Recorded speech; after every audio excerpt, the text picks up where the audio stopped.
શહેરના સૈયદપુરા વિસ્તારમાં ગણેશ મંડપમાં કાંકરી ચાળા બાદ બે કોમ વચ્ચે બનેલી ઘટનામાં ગૃહ રાજ્યમંત્રીએ શાંતિ રાખવા અપીલ કરી હતી.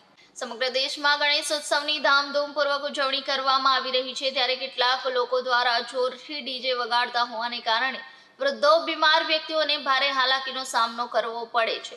ત્યારે ગૃહ રાજ્યમંત્રી તેમજ ભાજપ પ્રદેશ પ્રમુખે લોકોને શાંતિપૂર્ણ માહોલમાં તહેવારની ઉજવણી કરવા અપીલ કરી છે.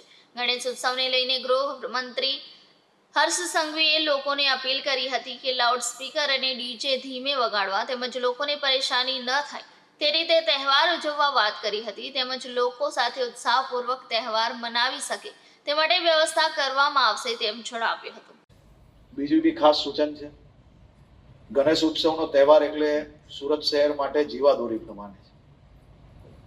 ગણપતિ બાપ્પા આવે એટલે સુરતીઓ બધા લહેરમાં હોય, એટલે લહેરમાં રહે, બધા આનંદથી તહેવાર બનાવે. જરા અડધો એક કલાક આમ તેમ થાય તો સહયોગ કરજો.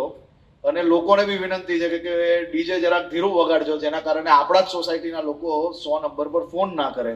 આ ઉત્સવ એ ખૂબ મહત્વનો છે.